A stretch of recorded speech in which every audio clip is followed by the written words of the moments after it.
bon sens, et un gestionnaire des fluides aussi, à une certaine taille. Mais ça, le retour sur investissement est plus faible que si on avait un chef de projet chargé de collecter des subventions. Oui, et ça fait plusieurs fois, on évoque ce sujet, de prendre une personne comme on a pris pour le sport, là, un alternant sur ces sujets, je pense que ça serait vraiment rentable. Vraiment rentable.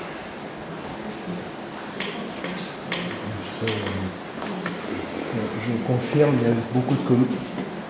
Ça marche. Il y a beaucoup de communes qui vont à la chasse aux subventions. C'est un gros effort, mais ça se fait. Sur certaines communes, c'est déjà bien avancé. Il faut faire du copier-coller, hein, ça existe. C'est compliqué les dossiers, hein, mais c'est dommage de ne pas le faire. Ça, c'est clair. Bon, je crois et j'apprécie que vous me donnez quitus pour embaucher un chef de projet pour monter une subvention, un chef de projet pour les flux, un manager pour les économies d'énergie et l'environnement. Ça fait 3 postes.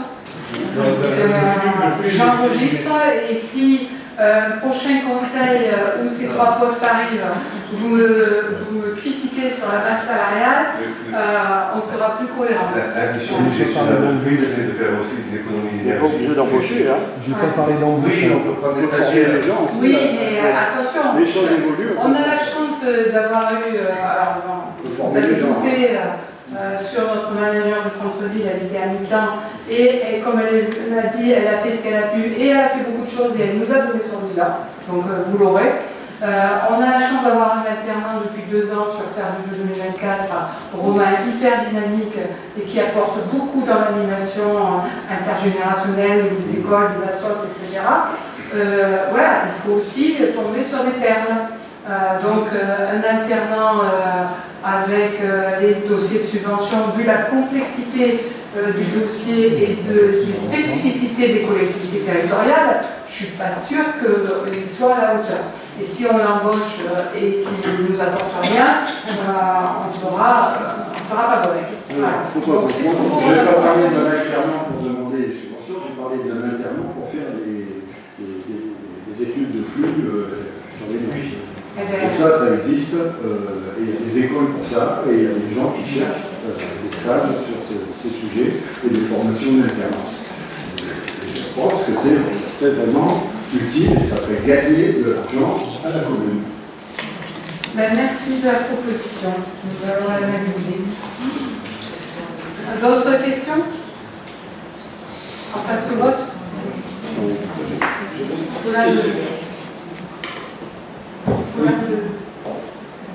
Voilà, ça attend. Alors, je regardais dans le compte prévisionnel des dépenses pluriannuelles, et vous le pensez bien, je vais revenir sur un sujet qui m'est à cœur, c'est la maison de santé. La dernière fois, quand je suis intervenu sur ce sujet, j'ai dit que ça allait coûter 7 millions, voire plus. J'ai entendu des cris d'orfraie. Et là, qu'est-ce que je vois dans le montant qui est budgétisé? C'est 6 765 000 €. Et ça ne tient pas compte des frais d'acquisition des bâtiments. Donc, on est à plus de 7 millions, si je ne m'abuse, sauf erreur de ma part. Donc, j'aimerais savoir jusqu'où on va aller. Et j'aimerais savoir si la proposition que je vous ai faite d'analyser une position alternative avec le secteur privé, vous avez peut-être ému, touché, et qu'éventuellement vous y avez réfléchi, et qu'on pourrait éventuellement s'orienter vers cette alternative. On parlait d'alternative, j'en propose une, Virginie, j'espère que tu apprécieras. Donc voilà, je voulais avoir votre position sur ce sujet, pourquoi on arrive à plus de 7 millions, jusqu'où on va aller, puisque si je ne m'abuse, la maison des associations, on avait commencé à 2 millions et quelques d'euros. Là, si on rajoute, on est à plus de 4 millions. Merci les chiffres. Donc, le dérapage des dépenses, vous avez continué, puisque la maison des associations, on y revient encore sur le parking. Voilà, moi je voudrais savoir, pour cette maison de santé, jusqu'où on va aller, et pourquoi pas une proposition alternative qui ferait économiser 7 millions à la commune. Voilà. Alors, monsieur Faro. vous savez que nous ne sommes pas du tout en accord sur ce point-là. Et franchement, vous nous faites une proposition alternative d'une maison privée, puisque vous êtes mis en photo devant celle de Saint-Cana. Je pense que vous avez choisi Saint-Cana par moyen. Vous auriez pu aller à Charlevac, maison de santé communale. Vous auriez pu aller à Sénas, une maison de santé pluridisciplinaire, mais avec une aide de la commune. Vous êtes allé à Saint-Cana, maison privée, etc. Absolument. Non, non, nous ne sommes pas sur ce chemin-là. D'abord, M. Binier vous a plusieurs fois expliqué, donc je ne vais pas revenir sur la dynamisation du centre-ville et le besoin d'une maison de santé en centre-ville, donc je ne reviendrai pas au vu des engagements que nous avons pris et des avancées sur ce dossier. Je rappelle que le 21 mai, nous avons 3 candidats qui ont été sélectionnés dans une première sélection de concours et qui vont nous présenter leur projet, et que cette maison de santé en centre-ville est bien placée. Donc ça, c'est ce que l'équipe majoritaire vous confirme. Vous, de toute façon, les chiffres, on ne peut pas dire... Les arguments, c'est quoi? Vous allez revitaliser le centre-ville, sauf que lui, ça fait 10 ans que ce centre-ville, il meurt. Voilà. Donc, ah bon, oui, il se dégrade, il décline, ça ne va pas mieux. Vous n'y allez pas souvent, mais le centre-ville... Oh, j'ose le dire. Non, mais je pense que je rappelle que on jugera sur pièce. sur pièce de quoi? De la présentation dans la rue Clermont-Auriol avec le nombre de selfies avec les commerçants. Ça, c'est un jugement qu'on peut avoir. Le nombre de rideaux baissés, vous le comptez, Madame Jeanne? Comment? Le nombre de rideaux baissés dans la rue, vous le comptez? Parce que c'est facile, la critique personnelle, les attaques personnelles, ça va bien. Moi, je vous demande, je vous pose des questions politiques. J'attends des arguments, j'ai des arguments, on va revitaliser le centre-ville. Sauf que si cette maison de santé, finalement, les professionnels de santé ne viennent pas, qu'est-ce qu'on fera? Alors, monsieur Faro, d'abord, je ne suis pas d'accord avec vous. Vous racontez n'importe quoi, parce qu'effectivement, il n'y a pas de rideau baissé. Il n'y a pas de rideau baissé dans la rue Clermont-Auriol. Et, mis à part les deux commerces, l'ancien petit casino et l'ancienne salle de sport, sur laquelle il y a des travaux qui vont être réalisés. Et on a fait en sorte, justement pour qu'ils puissent être vivants, d'y installer 2 associations qui les font vivre ces lieux en attendant les nouveaux travaux. Donc on a fait tout pour justement pour qu'il n'y ait pas de fermeture de rideaux. Et il n'y en aura pas. Peut-être vous pensez que les fleurs du bien vont disparaître. Il y aura donc il n'y en aura pas. Et on a cette chance dans notre commune, justement, d'avoir un taux de vacances qui est très faible, qui est très bien, et on a en plus cette chance d'avoir, je dirais, une économie dynamique. C'est-à-dire qu'en fait, quand il y a un logement vacant, je ne dis pas que c'est 100% le cas, mais la plupart du temps, quand il y a un logement vacant, il est quasiment il retrouve quasiment une activité peu de temps après. Donc on a vraiment cette chance dans notre commune, et on a fait un point justement, vous parliez des Valins, on a fait un point avec les Valins et avec Mme Entreprendre, la nouvelle présidente, sur justement les commerces de centre-ville, et on a travaillé effectivement sur une cartographie qui sortira un peu plus tard et qui pourra aider éventuellement le nouvel arrivant de notre commune. Donc on a travaillé avec Mme Entreprendre et on a fait le point sur tous les services qui existent dans le centre-ville. Et bien, je dirais qu'on est vraiment bien achalandé. Soit il n'y a pas une offre qui est à 100%, on n'a pas une offre à 100%, il manque peut-être un ou deux types de commerce, mais justement, on a travaillé avec les nouvelles structures qui vont être créées. Donc je pense effectivement que non, le centre-ville n'est pas moribond, non, les devantures ne sont pas fermées, et oui, on va, dans les années qui viennent, faire en sorte que cette rue devienne à nouveau notre cœur dynamique de notre commune. Voilà. Ça fait 10 ans. Merci. De toute façon, M. Faro, alors, la parole à M. Alors, je voudrais juste rajouter une chose. Vous disiez tout à l'heure concernant la maison des associations. Concernant la maison des associations, vous disiez que la maison des associations, évidemment, ça a coûté autant. Là, bon, je n'étais pas dedans à l'époque. Par contre, vous disiez que le parking, et c'est pas fini parce qu'il y a le parking, mais je suis désolé, le parking existait avant la maison de le parking, et surtout, j'ai dit avant qu'il y avait une amende prévue de 400 000 €, enfin une amende, une transaction protocolaire de 400 000 € qui était prévue par les services. Donc oui, vous rajoutez 400 000. Allez, le parking, vous l'enlève, il sera très bien. Ce parking, on va améliorer, on va augmenter le nombre de places, et c'est un besoin pour les habitants du village, et puis aussi pour l'activité de la maison des associations, donc ça peut être positif. Oui, le parking, bien sûr. On a parlé de la... Monsieur Faro. Monsieur Brandolin, vous avez la parole. Oui. Donc, si je comprends bien, Monsieur Faro, votre maison de santé, vous voulez la faire à l'entrée de Kazan. Je pense que les habitants du village de Malmort apprécieront. Merci. Oui, les 7 millions que vous allez la faire payer l'impôt, ils apprécieront aussi. Hein. Il n'y a pas de souci de ça. Ouais, mais ils sont soignés. Chacun fait ses choix, mais ils sont soignés aussi. On peut mettre en place un transport conventionnellement. Alors, monsieur Faro, vous n'étiez pas à la réunion, qui s'est faite avec justement, là où vous montrez votre truc, là, votre compte rendu. Ce qui a été dit, ce n'était pas une maison de santé, c'était une maison de santé pour sportifs. Donc, pas beaucoup de rapport avec une maison de santé normale. Merci. Il était ouvert à la discussion, j'ai échangé avec les personnes. Ouais, mais avant, je ne dis pas n'importe quoi. Ouais. Mais avant qu'ils construisent là-haut, il y a quelques années. Je vais rien dire, mais... Ouais, sur l'attribution du commerce qui est au golf, je me suis posé la question. Quand même, on lance un appel à candidature et on ne se pose pas la question de savoir ce qui serait plutôt intéressant de demander comme magasin. Je pense qu'on aurait plus de propositions si on faisait l'inverse.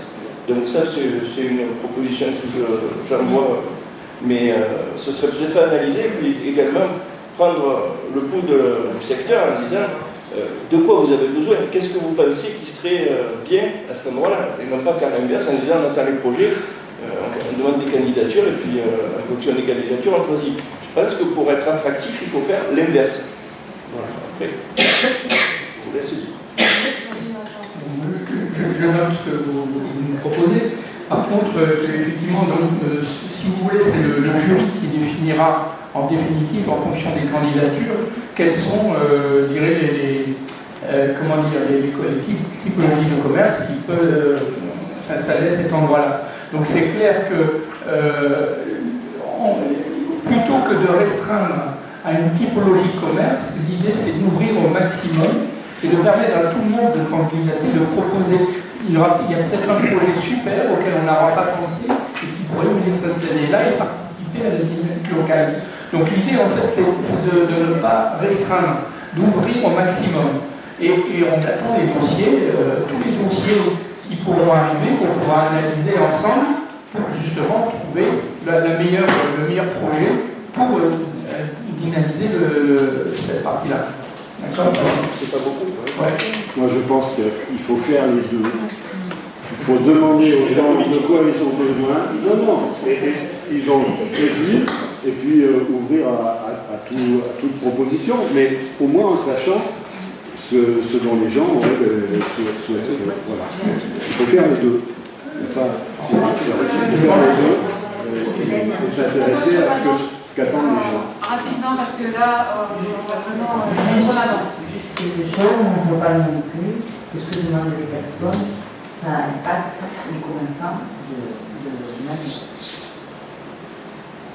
Bon, c'est un autre débat, il y a un jury qui est fait, il y a un appel qui va se prolonger au vu des candidatures de tous les mois, donc nous aurons le temps de le aborder. Alors, ce que je vous propose, c'est que pour ce rapport numéro 3, nous passions au vote, parce que nous avons encore un certain nombre de rapports qui nécessiteront encore de la discussion, donc on avance. On n'en discute pas. Je suis étonné du montant de certains travaux de réaménagement de carrefour, voilà, enfin franchement, c'est le montant, c'est pas la nécessité. Hein, nous aussi, hein, tous les montants, notre truc, mais dès qu'il y a des travaux avec des réseaux, des poteaux, etc., des montants, c'est des devis que nous avons. Alors, On passe au vote sur ce rapport numéro 3. Qui est contre? Contre? Oui, ici par M. Faro. Qui s'abstient? Donc abstention, M. Sambin, M. Platon et M. Brochet. Merci. Vote à la majorité. Donc le rapport numéro 4, c'est la réaffectation du CDDA. Donc vous savez que nous avions un CDDA, un contrat de 2014-2018 avec ensuite plusieurs années pour le réaliser. Donc là, nous avons sollicité le département pour une queue de CDDA.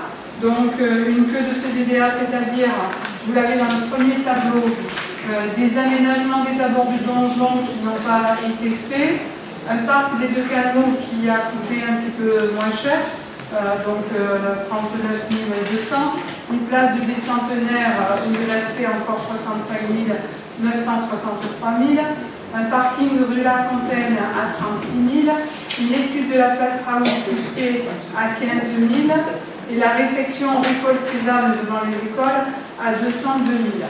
Donc c'était pour un total de 418 293. Donc nous avons la possibilité, et ça a demandé quand même pas mal de négociations, de finir, non pas sur ces projets-là, certains on les retrouvera, mais cette queue de CDDA que nous avons dû justifier auprès du conseil départemental, et nous avons jusqu'au 1er octobre 2024 pour le réaliser. Donc du coup, pour 418 000, donc à peu près la même somme, nous partons sur les études, nous rentrons les études de la maison de santé pour 58 000 dans cette queue de CDDA, dans la création et la végétalisation du parking de la maison des associations pour un montant total subventionnable à 111 446, et pour la conformité de la salle des fêtes à 246 285, le montant subventionnable. Pourquoi nous faisons ça? Parce que du coup derrière, nous pouvons ouvrir le CDTE, c'est-à-dire le contrat départemental en matière d'énergie renouvelable, et nous le ferons pour 2025, bien entendu. Donc terminer cela, avoir la chance de ne pas tout perdre et de le réinvestir sur 3 lignes, à mon avis, ça ne souffre pas de discussion, mais ça, ce sera votre avis. Moi, c'est le mien, puisque, après avis de la Commission des Finances, je vous propose d'approuver cette réaffectation et de m'autoriser à signer tous les actes relatifs à ce dispositif. Voilà. Si vous avez des questions, on y répond rapidement pour enchaîner après sur les subventions. Voilà, je propose rapidement qu'on passe au vote. Monsieur Platon, une question? J'ai juste une question. Enfin, des fois, bon, salle des fêtes, mise en conformité, bien sûr, pas de problème. Végétalisation de la maison des associations, très bien aussi, mais j'aimerais savoir de quoi il s'agit. Et donc, on a interviewé les riverains, on a interviewé les usagers. Bon, on aimerait bien, voilà. On a travaillé sur ce sujet, on aimerait bien. Non, mais voilà, je sais que vous avez travaillé sur ce sujet avec le comité environnement aussi. Donc, on prendra le temps de faire une réunion, puisqu'il y a eu de la concertation déjà préalable, de présentation et de concertation encore. Mais il faut qu'on le fasse, et il faut qu'on le fasse avant le 1er octobre. Oui. Ça veut dire qu'au 1er octobre, tout est fini et ce qui me gêne, c'est qu'il y a tout est payé. Donc, oui, s'il y a un devis qui est fait, un plan, enfin quelque chose, il y a quelque chose de prévu, et puis finalement, on n'en sait rien du tout. Bon, alors je vous rassure, il rejoint vraiment ce que vous avez travaillé, mais on le présentera. Voilà. Monsieur Faro. Juste une précision, est-ce qu'il y a certaines choses là qui ont été faites quand même? Comment ça se fait qu'il y a des budgets de subvention qui n'ont pas été assez? C'est des restes. Par exemple, on s'était sur la place du bicentenaire, on s'était fixé de ne pas dépasser 1 million d'euros. Donc après, quand on a repris avec toutes les factures qu'on a fait et qu'on a transmis au département, eh bien, voilà, nous n'avons pas, nous aurions pu dépenser 65 000 de plus. Pareil pour le parc des deux canaux, pareil, non, le reste, ça n'a pas été fait. Mais on fera la rue Paul-Cézanne, on fera des études sur la place Raoul-Prospect, on fera, si possible, les affaires du donjon, voilà, et le parking de rue La Fontaine, on va le faire cette année. Donc voilà, on clôture et on rebascule sur autre chose, et des choses qu'on clôture peuvent être reprises sur d'autres subventions. Ça va? Allez, on passe au vote. Qui est contre? Qui s'abstient? Donc abstention de l'équipe de M. Faraud. Donc vote à la majorité. Je vous remercie. On va pouvoir avancer sur le reste. Je passe la parole à Bruno Lapier pour les critères d'attribution des subventions. On voulait justement vous présenter cette délibération pour... on fait la pause technique de 2 minutes avant le reste. Je préférerais qu'on fasse des subventions, parce que comme il y a des personnes qui ne peuvent pas prendre part au vote, il faut vraiment qu'on ait le quorum et qu'on passe le 5 et la 6, et promis, on fait la pause après le 6. Allez. Bruno. Alors,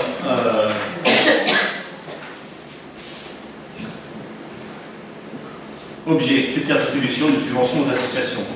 Avec plus de 60 associations recensées, la commune se caractérise par un tissu associatif particulièrement dense qui fait la richesse et l'intensité de la vie sociale de Malemort. Ce mouvement associatif existe avant tout grâce à l'engagement et à la volonté de nombreux bénévoles en situation de donner leur temps et d'apporter leurs compétences au service de l'intérêt général et du bien vivre ensemble. Engagée à leur côté, la commune de Malemort s'engage par un accompagnement financier via le versement de subventions annuelles essentielles et indispensables à la préservation, à la pérennité et au développement de ce mouvement associatif. Au-delà de tout critère, l'aide sollicitée par les associations doit concerner leur fonctionnement et doit donc répondre aux conditions suivantes. Satisfaire un intérêt local direct pour les administrés, satisfaire un intérêt public, respecter le principe de neutralité, signer le pacte républicain, et l'association doit être bénéficiaire et doit avoir une personnalité juridique, déclaration à la préfecture et publication au journal officiel. Conformément à l'article 10 de la loi 2321 du 12 avril 2000, toute subvention supérieure à 23 000 € doit faire l'objet d'une convention d'objectifs. En dépit d'un contexte fortement marqué par les contraintes budgétaires, la municipalité a tenu à ce que cet engagement trouve une nouvelle efficacité et plus de rationalité en définissant des critères d'attribution comme suit. Des critères pour les associations sportives. Critère numéro 1, soutien à la pratique des jeunes. Le 2, aide à l'arbitrage et à l'engagement des équipes pour les compétitions. Critère numéro 3, aide à la formation des arbitres et des éducateurs. Critère numéro 4, le nombre d'adhérents adultes. Critère numéro 5, participation à l'aide au permis mise en place par la commune. Le 6, participation aux événements mairie et aux autres associations, soutien handicap, cohésion sociale. Le 7, aide à l'achat du petit matériel, plafonné à 250 € par an. Le 8, rayonnement, manifestation intercommunale. Le 9, aide à l'emploi. Le 10, présence aux réunions. Le 11, aide à la licence. Et le 12, obtention et maintien d'un label. Pour les associations culturelles et autres associations, critère numéro 1, c'est l'aide au fonctionnement. Le 2, soutien à la pratique des jeunes. Le 3, le nombre d'adhérents adultes. Le 4, le rayonnement. Le 5, l'aide à l'achat du petit matériel plafonné à 250 € par an. Le 6, participation aux événements mairie. Le 7, participation à l'aide au permis mise en place par la commune. Le 8, obtention et maintien d'un label. Le 9, participation aux réunions de la commune. Et le 10, aide à l'emploi. Outre les critères présentés, la commune pourra apporter son soutien à un projet d'intérêt collectif qui participe à une dynamique communale de valorisation environnementale, de participation citoyenne, de diversité festive pour 2 projets maximum par an. Les critères ainsi définis et soumis à délibération peuvent évoluer en fonction de la politique portée par la commune pour accompagner les associations et leur dynamisme. Ils tiennent compte du montant global de l'enveloppe de subvention de fonctionnement et de l'enveloppe projet aux associations. Les points ou valeurs attribuées aux critères sont étroitement dépendants de leur enveloppe, de cette enveloppe budgétaire. Après avis de la Commission des finances du 25 mars 2024, il est proposé aux membres du conseil municipal de valider les critères d'attribution de subventions tels que présentés. Voilà. Avez-vous des questions? Des questions sur cette délibération? Non, pas de questions, c'est là. Donc on peut passer au vote.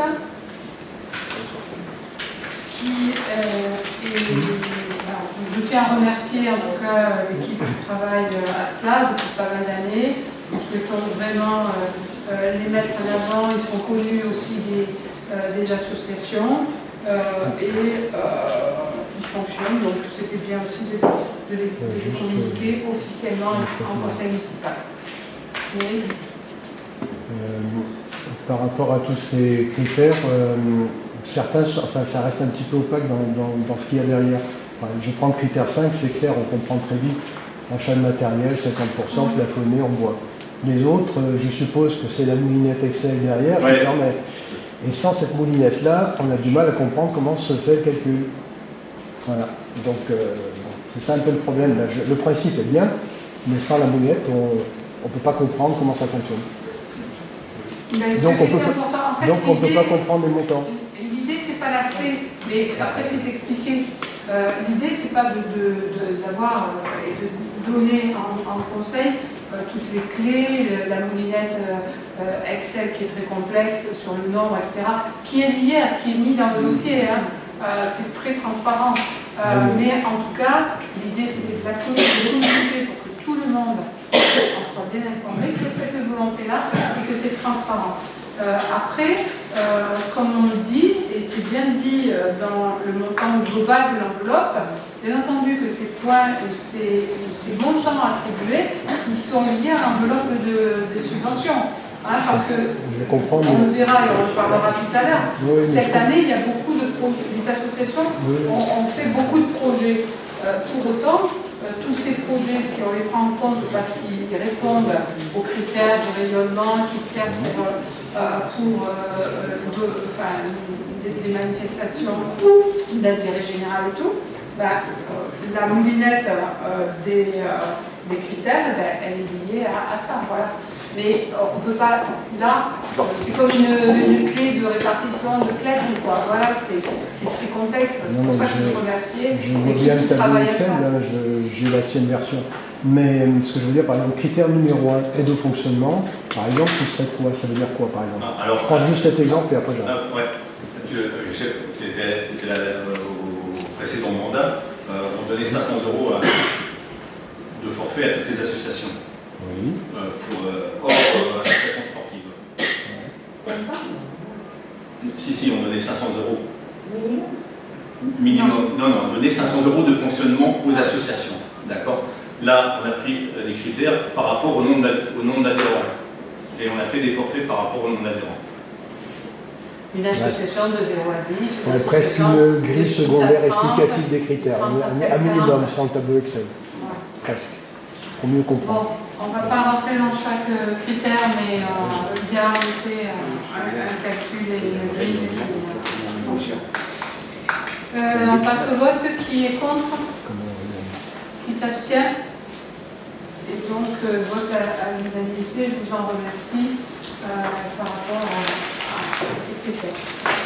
Le rapport numéro 6 est l'attribution des subventions avec le tableau. Cette fois-ci, on n'ira pas, mais que vous avez en main. Oui, alors pour l'attribution des subventions aux associations pour l'année 2024, les associations qui ont déclaré recevoir des sommes d'argent avec les subventions de la plupart de l'État de la propriété.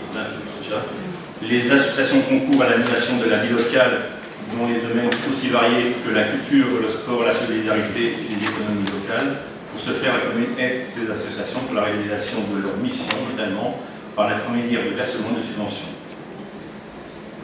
Pour qu'elles soient octroyées, il faut satisfaire un intérêt direct pour les administrés, satisfaire un intérêt public, respecter le principe de neutralité, signer le pacte républicain, et l'association bénéficiaire doit bien entendu être inscrite au journal officiel.